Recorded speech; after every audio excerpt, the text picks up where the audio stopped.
is an interview with Seth Rollins, and he was talking about how WWE is lacking a solid heel or more than one to match their baby faces, because he's talking about how we're kind of in like a babyface era in WWE where there are I would say like the mid 2000s, 2010s was all about the heels. I mean, if we're going to talk about like Randy Orton, Brock Lesnar, Triple H, when, whatever, like all of that it was so heavy on heels. They're kind of in the opposite era now, which is still a problem because if you don't have the equal on the other side. Who they fighting?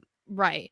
So he said some of our bigger booms have been with face champions. You look at the last 4 years, Roman Reigns has been the guy, the tribal chief, and he's been the biggest heel. Right now, we're riding with Cody Rhodes, and we're sort of in the era of baby faces. You have guys like myself, Cody, Randy Orton, Sami Zayn. Roman is back as a baby face. You have this era where everything is clicking and people are loving so much of what is going on. I'm looking around and thinking, we're missing some good heels around here. The business is cyclical, and you have to ride the waves given to you and figure out how to make the most money you can off of that. You look at guys like Hulk Hogan, Bret Hart, Shawn Michaels, Bruno Sammartino. A lot of the biggest box offices have been built on top baby faces.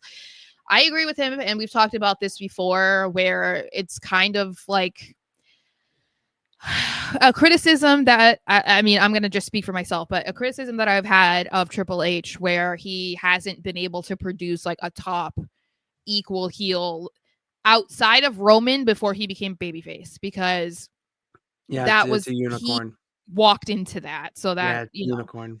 And it's kind of like a unique situation because we've also talked about the hardships that come with trying to build a top credible heel with all of social media now, and like a lot of fans root for the bad guys now. So it's not as easy to just make somebody super hateable and then everybody hates them, but they love all the good guys. It doesn't really work like that anymore.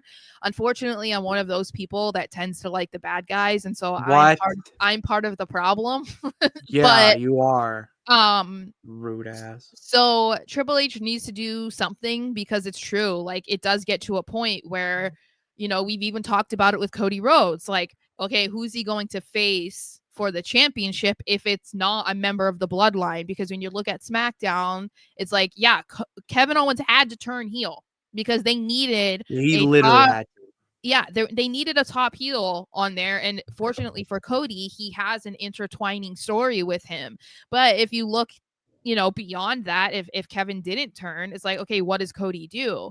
So that becomes an issue with long-term storytelling and feuds and building for WrestleMania and stuff like that. Because if they don't, as I said, if they don't have an equal on the other side, that really does limit them from actually like putting together some really good stuff. So I say it's my rosebud because I like that he's talking about this, and I would like to believe that this means it is like a conversation in the back, or that they're actively trying to fix it, I guess.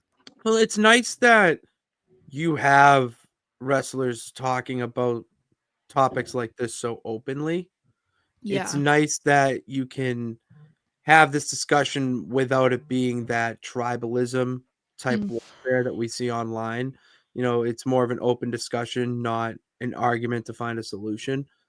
I'm a big fan of those types of interviews, and that's what we've seen now with like CVV, Busted Open, like they definitely feel like there's more freedom. Way more freedom because it's marketing in itself. Well, and I think it's just treating the fans like they're not ignorant.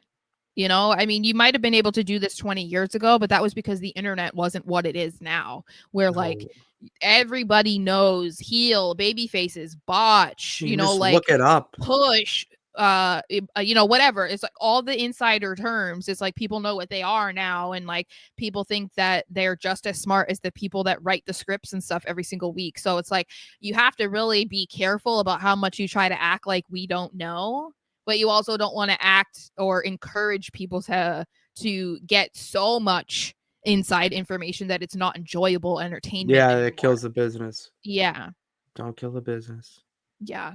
Yeah. So we'll see if, what Seth had to say, if there's really any legs to it, like if they're going to try and figure that out. But it's like it's tough because somebody like Randy Orton would be a solid heel, but he's like having the time of his life right now, and he's done He's too so old. much Not as a there. heel that it's like Not it's there. fine that he's not right now. But we need somebody to be that person, and that's why I've said before where it's like Drew McIntyre could be that guy on Raw, but he's not right there right now. Judgment Day, they could have done something with Judgment Day, but they didn't do it. So yeah.